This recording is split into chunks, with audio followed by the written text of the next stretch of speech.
অসমৰ মুখ্যমন্ত্ৰীয়ে হাগ্ৰামা মহিলাৰী ডাঙৰীয়াৰ পৰা শিকিব লাগে, শিকাটো প্ৰয়োজন। মদ যদি খাই তালৈ গৈছে, তোমালোকে মদৰ দোকান কমোৱা। অসমত মদৰ দোকান তোমালোকৰ দিনত বাঢ়িছে, গাঁৱে ভূঞে বাঢ়িছে, গাঁৱে ভূঞে বাঢ়িছে, মদৰ দোকান বাঢ়িছে, তোমালোকে বাৰৰ লাইচেঞ্চ দি আছা দিনে দিনে। বিভিন্ন মানে গাঁৱে ভূঞে মদৰ চাৰিওফালে বেহা কৰিছে, এইটো বন্ধ কৰা, নিয়ন্ত্ৰণ কৰা। এই কামটো কৰিব নোৱাৰে, কিন্তু তেওঁলোকে SOP দি মানুহক তালৈ যোৱাটো বাধা দিব খুজিছে।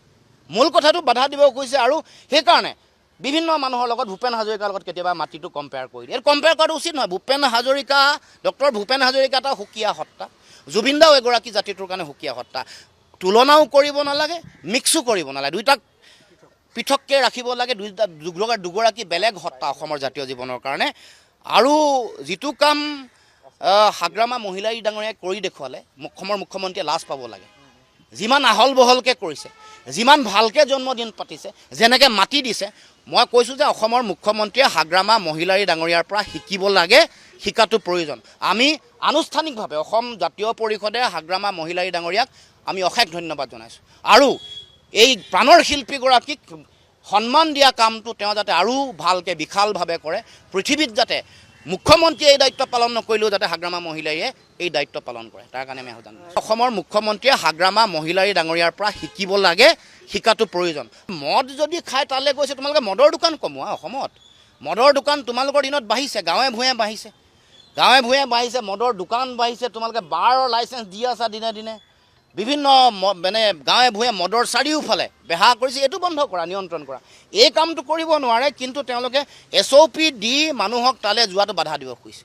মূল কথাটো বাধা দিব খুজিছে, আৰু সেইকাৰণে বিভিন্ন মানুহৰ লগত ভূপেন হাজৰিকাৰ লগত কেতিয়াবা মাটিটো কম্পেয়াৰ কৰি দিয়ে। কম্পেয়াৰ কৰাটো উচিত নহয়। ভূপেন হাজৰিকা, ডক্টৰ ভূপেন হাজৰিকা এটা সুকীয়া সত্তা, জুবিন দাও এগৰাকী জাতিটোৰ কাৰণে সুকীয়া সত্তা।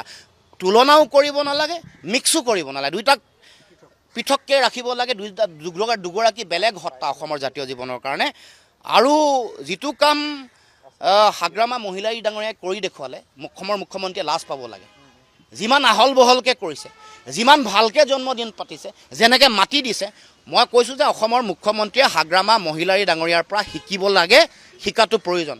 আমি আনুষ্ঠানিকভাৱে অসম জাতীয় পৰিষদে হাগ্ৰামা মহিলাৰী ডাঙৰীয়াক আমি অশেষ ধন্যবাদ জনাইছোঁ। আৰু এই প্ৰাণৰ শিল্পীগৰাকীক সন্মান দিয়া কামটো তেওঁ যাতে আৰু ভালকৈ বিশালভাৱে কৰে, পৃথিৱীত যাতে মুখ্যমন্ত্ৰীয়ে এই দায়িত্ব পালন নকৰিলেও যাতে হাগ্ৰামা মহিলাৰীয়ে এই দায়িত্ব পালন কৰে, তাৰ কাৰণে আমি আহ্বান জনাইছোঁ। অসমৰ মুখ্যমন্ত্ৰীয়ে হাগ্ৰামা মহিলাৰী ডাঙৰীয়াৰ পৰা শিকিব লাগে, শিকাটো প্ৰয়োজন। মদ যদি খাই তালৈ গৈছে, তোমালোকে মদৰ দোকান কমোৱা। অসমত মদৰ দোকান তোমালোকৰ দিনত বাঢ়িছে, গাঁৱে ভূঞে বাঢ়িছে, গাঁৱে ভূঞে বাঢ়িছে, মদৰ দোকান বাঢ়িছে, তোমালোকে বাৰৰ লাইচেঞ্চ দি আছা দিনে দিনে। বিভিন্ন মানে গাঁৱে ভূঞে মদৰ চাৰিওফালে বেহা কৰিছে, এইটো বন্ধ কৰা, নিয়ন্ত্ৰণ কৰা। এই কামটো কৰিব নোৱাৰে, কিন্তু তেওঁলোকে SOP দি মানুহক তালৈ যোৱাটো বাধা দিব খুজিছে। মূল কথাটো বাধা দিব খুজিছে, আৰু সেইকাৰণে বিভিন্ন মানুহৰ লগত ভূপেন হাজৰিকাৰ লগত কেতিয়াবা মাটিটো কম্পেয়াৰ কৰি দিয়ে। কম্পেয়াৰ কৰাটো উচিত নহয়। ভূপেন হাজৰিকা, ডক্টৰ ভূপেন হাজৰিকা এটা সুকীয়া সত্তা, জুবিন দাও এগৰাকী জাতিটোৰ কাৰণে সুকীয়া সত্তা। তুলনাও কৰিব নালাগে, মিক্সো কৰিব নালাগে, দুইটাক পৃথককৈ ৰাখিব লাগে। দুগৰাকী বেলেগ সত্তা অসমৰ জাতীয় জীৱনৰ কাৰণে। আৰু